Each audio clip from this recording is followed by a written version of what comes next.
안녕하세요, 멜묵상. 오늘은 고린도 후서 11장 1절부터 6절 말씀 보도록 하겠습니다. 네, 계속해서 이제 바울은 자기 자신을 변호하는 이야기를 합니다. 당시에 이제 고린도 교회 내에 거짓 교사들이 있었고요. 그리고 그 거짓 교사들은 여러 가지 방식으로 고린도 교회를 미혹했을 뿐만 아니라 이제 원래 항상 그런 거 있잖아요. 메시지를 공격하려면 메신저를 공격하면 되잖아요. 그래서 이제 바울을 비난을 하면서 바울이 어리석다, 바울이 말도 잘 못한다, 뭐 이런 식으로 이제 이야기를 했거든요. 거기에 대해서 이제 바울이 자신을 변호해요. 왜 자신을 변호해야 될까요? 그러니까 메신저가 공격당하면서 메시지가 훼손이 되니까 그게 이제 자신을 변호할 수밖에 없는 거죠. 복음을 지키기 위해서 바울은 자신을 변호하는데 이 모습이 참 예수님을 떠올리게 만듭니다. 내용 한번 살펴볼게요. 1절부터 보죠. 원하건대 너희는 나의 좀 어리석은 것을 용납하라. 청하건대 나를 용납하라. 이렇게 얘기합니다. 여기에는 일종의 아이러니가 있어요. 그러니까 바울이 자기 자신이 어리석고 멍청하다 이렇게 얘기를 하고 있는 게 아닙니다. 이게 지금부터 이제 바울은 어쩔 수 없이 자기 자신을 변호할 수밖에 없게 돼요. 그렇죠? 그러니까 자기가 그러니까 거짓 교사가 아니고 참된 사도고 자신이 그러니까 진짜 하나님께로부터 인정받은 사도다. 이건 그냥 팩트잖아요. 자기 자랑이 아니에요. 그렇죠? 예를 들면 어떤 사람이 1등을 했는데 내가 1등을 했습니다. 그러면 물론 이제 문맥에 따라 다르긴 하겠지만은 그런 얘기 할 상황도 아닌데도 갑자기 저 1등 했어요. 이러면은 자기 자랑이 맞죠. 근데 그 상황상 사실을 전달해주기 위해서 1등을 했다라고 말하는 거는 그냥 팩트 전달이잖아요. 그러니까 바울은 지금 그게 너무나 이 상황상 이 얘기를 해야 되는 거예요. 근데 그게 또 누군가한테는 어리석게 느껴질 수도 있잖아요.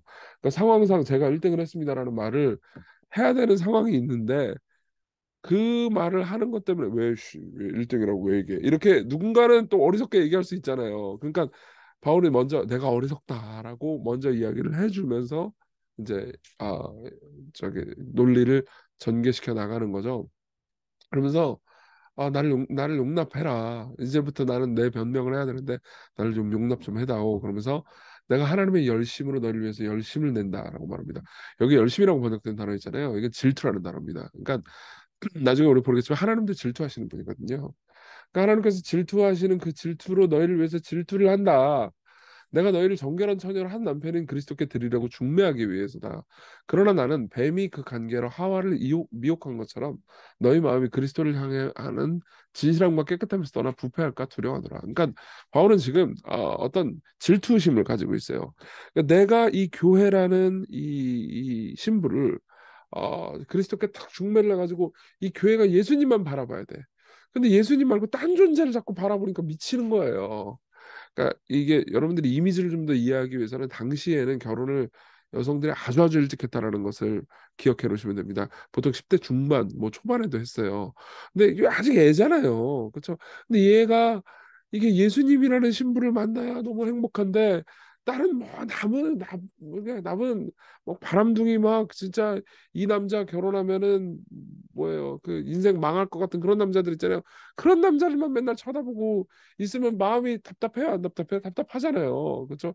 예수님 만나야 이 신부가 행복할 건데 이 10대 소녀가 얼마나 안쓰럽습니까? 그렇죠? 그러니까 이제 그런 질투와 열심을 가지고 너희들에게 이야기를 한다. 무슨 일이 있었냐? 4절. 만일 누가 가서 우리가 전파하지 아니한 다른 예수를 전파하거나 혹은 너희가 받지 아니한 다른 영을 받게 하거나 혹은 너희가 받지 아니한 다른 복음을 받게 할 때에는 너희가 잘 용납하는구나 이렇게 얘기합니다. 그러니까 이제 바울은 나를 좀 용납해달라 그러면서 너희가 나 말고 다른 사도들은 정말 잘 용납하는구나 이렇게 얘기를 하는 거죠. 그러니까 이게 바울이 이렇게 생각하시면 안 돼요. 그러니까 다른 설교자들만 좋아하고 내 설교는 안 듣고 이런 식으로 질투를 하는 게 절대 아닙니다. 문제는 다른 설교자들이 다른 예수를 얘기하고 있었던 거예요. 예. 우리가 전파하지 아니한 다른 예수, 우리가 너희가 받지 아니한 다른 영, 다른 복음을, 그러니까 참된 예수 그리스도로부터 말미암은 복음이 아니고 그러니까 그들도 예수님을 전하긴 해요. 예. 그렇지만 진짜 예수님, 바울이 만난 예수님, 성경이 말하는 예수님을 말하는 게 아니고 그러니까 그들의 입맛에 맞춘 다른 예수님을 얘기하는 거죠. 그러면서 이렇게 얘기합니다. 나는 지극히 크다는 사도들보다 수 부족한 것이 조금도 없는 줄로 생각하더라. 이걸 그냥 한국말로 번역하잖아요. 그러면 최고 사도 혹은 뭐 슈퍼 사도 이렇게 번역할 수 있어요. 그러니까 바울은 일종의 비꼬는 거죠. 그들은 자기들이 그 사도들은 진짜 사도 아니에요. 자기들이 굉장히 높은 사도, 바울 같은 사도하고는 비교도 안 되는 진짜 최고 사도라는 식으로 이제 자기를 얘기를 했던 거예요. 근데 바울은 아우 그 사도들에 비해서 내가 부족한 게 없다. 그러니까 바울은 자기를 변명하면서 자기 메시지를 보호하고 싶은 거죠. 그러면서 6절에 이렇게 말합니다. 내가 비록 말에는 부족하나 지식에는 그렇지 아니하니 이것은 우리가 모든 사람 가운데서 모든 일로 너에게 나타내오노라 이렇게 이야기를 합니다. 왜 그러냐면은 보세요. 말은요. 말을 한 시간 쭉 듣잖아요. 그러면 그 사람의 입담이 좋으면 논리적 부족함이 좀 상쇄되는 경향이 있어요. 근데 바울은 막 그렇게 입담이 좋은 설교자는 아니었을지도 모릅니다. 그런 것 같아요. 예. 근데 막 입담 좋은 설교자 막 저도 사실 입담이 좋은 편에 속한데 아닌가? 어쨌든 그런 사람이 논리적으로 부족하고 지식적으로 성경과 합하지 않은 이야기들을 막 감언이설을 쏟아내잖아요. 그럼 사람들이 혹할 수 있죠. 예. 근데 바울은 그런 설교자는 아니었거든요. 그렇지만 정확한 진실, 여기 지식이라고 번역된 단어는 진실이라는 단어로 이해하시면 좋습니다. 진리를 전하는 사람이었거든요. 그러니까는 이제 바울은 염려가 되는 거예요. 저 사람들이 감언이설에 꼬임을 받아가지고 진짜 예수님을 못 만나면 어떻게 하나. 그러면서 질투가 당연히 들죠. 바울은 진짜 중매적이니까요. 그러면서 너희들이 진짜 예수님, 진짜 그리스도를 성경이 말하는 예수님을 만나야 한다. 이런 이야기를 하고 있는 거죠. 자, 우리 적용해 볼까요? 첫 번째로는 이계명의 문제를 한번 생각합시다. 이 본문은요, 누가 봐도 이계명을 상기시키는 본문이에요. 바울은 그러니까 머릿속으로 이계명을 염두에 두고 십계명 중에 두 번째 계명을 염두에 두고 이 얘기를 했을 겁니다. 두 번째 계명이 뭐냐면 너를 위하여 새긴 우상을 만들지 말고 위로 하늘에 있는 것이나 땅에 있는 것이나 어떤 것도 형상을 만들지 말아라. 이렇게 얘기를 하는 거죠. 형상 만들지 말고 예배하지 말아라. 그러면서 나 네 하나님 여호와는 질투하라는 하나님이다. 이렇게 얘기를 합니다. 그러니까 하나님이 질투하시는데 바울도 질투하는 거죠. 바울은 하나님 편이니까요. 그럼 이계명이 무슨 내용이냐? 자, 1계명과 2계명의 차이를 얘기해 드릴게요. 1계명은 하나님 말고 다른 신을 섬긴다. 뭐 예를 들면 바알을 섬긴다. 아세라를 섬긴다. 돈을 섬긴다. 그러면 1계명 위반이에요. 그렇죠? 근데 2계명은 뭐냐면 나는 하나님을 섬겨요. 그러면서 하나님을 자기 멋대로 형상을 만들어서 섬기면 2계명 위반인 거예요. 이해되시죠? 그러니까 금송아지 우상 숭배를 하던 사람들이 저는 여호와 말고 다른 신을 섬깁니다. 이렇게 말한 게 아니었어요. 여호와를 섬긴다고 생각을 했단 말이에요. 우리도 마찬가지로 나는 예수님 믿어요. 그렇지만 이 예수님이 성경이 말하는 예수님이 아닌 다른 예수님, 예, 그냥 뭐 그냥 우리에게 율법이라 말하는 예수님 이런 예수님을 섬긴다면 가짜 예수님을 섬기는 거죠. 그럼 가짜 예수님이라는 이름은 붙었지만 진짜 예수님이 아니니까 사실상 다른 신인 거죠. 그렇죠? 그러면서 바울은요. 그러면 안 된다. 그 가짜 선지자들, 가짜 사도들, 자기들이 슈퍼 사도들이라고 주장하는 그 사도들은 가짜 예수, 진짜 예수님을 말하는 게 아니다. 그러니까 너희들은 복음의 가르침을 정직하게 직면해야 된다. 내가 말은 비록 잘못하지만 너희들은 진짜 예수님을 만나야 된다. 이렇게 얘기를 하는 거죠. 어, 이 바울의 메시지를 통해서 바울의 이 호소를 통해서 우리는요, 우리를 설득하시는 예수님을 볼 수 있습니다. 여러분 보세요. 상대를 설득하려고 하려면요, 설득하려는 쪽이 어리석고 바보처럼 여겨져야 돼요. 보세요. 그러니까 이게 그런 거 있잖아요. 둘이 싸워. 그러면 화해를 먼저 원하는 쪽이 먼저 다가가야 되잖아요. 그러면 자존심이 상하잖아. 내가 왜 먼저 손을 내밀어야 되나. 그렇죠? 그런 것처럼 바울은 지금 고린도 교인들이 잘못하고 있단 말이야. 바울은 잘못한 게 없어. 근데 그럼 이렇게 하면 되잖아요. 이 손잘, 이씨 고린도 교인들 니네 단체를 지옥 가라. 이러면 되잖아요. 근데 바울은 그럴 수가 없어. 왜요? 고린도 교인들을 사랑하니까. 그럼 그들이 변화되기를 원해야 되니까 어떻게 돼요? 바울이 낮아져야 되죠. 바울이 바보가 돼야 됩니다. 바울이 어리석은 사람이 돼야 됩니다. 이해되시죠? 그렇죠? 예수님도 마찬가지예요. 예수님도 바보가 되셨습니다. 전능한 존재로서 저 위에 계셔도 돼요. 예. 저도 요즘 목회하면서 그러니까 야 이거 사람도 많아지고 말이야 이게 좀 관리나 하고 이렇게 안 믿는 사람들을 가가지고 전화하고 그럼 안 믿는 사람들은 제가 뭐 교회가 커지고 뭐 무슨 책도 내고 뭐 이런 거 관심 없잖아요. 저는 그냥 동네 아저씨 그 못생긴 동네 아저씨일 뿐이란 말이에요. 그러면 신앙이 없는 사람들 만나가지고 복음을 전하고 그러면은 저는 그러니까 시건교회 내에서야 뭐 이렇게 존경받는 목사지만 존경 못 받나?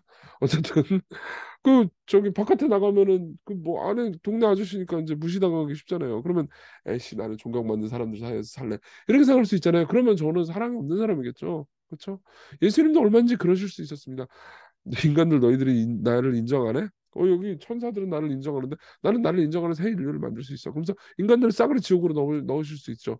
그러나 그분은 바보가 되기를 선택하셨습니다. 그분은 자기 백성들을 사랑하기를 선택하셨죠. 그래서 이 땅에 오셨습니다. 네. 그래서 고린도전서에서는요, 십자가의 도가 멸망하는 자들에게는 미련한 것이지만 구원을 받는 우리에게는 하나님의 능력이라는 거예요. 네. 보세요. 그분이 정말 정말 바보 같은 우리를 구원하시기 위해서 바보에게 맞추셨죠. 그분은 사랑이 보이십니까? 그럼 진짜 예수님을 만나십시오. 같이 우리 기도합시다. 우리의 마음에 맞는 예수님이 아닌 진짜 예수님을 보면서 자기를 바꿀 용기를 가지게 해달라고. 그리고 우리를 위해서 죄인들과 자신을 맞추신 예수님. 어제와 똑같은 기도 제목인데요. 우리 의를 회개하고 당신을 알아보고 당신을 찾는 우리가 될 수 있게 해달라고 같이 우리 기도합시다.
기도하겠습니다. 하나님 아버지, 아들을 보내주셔서 우리에게 말을 걸어주셔서 감사합니다.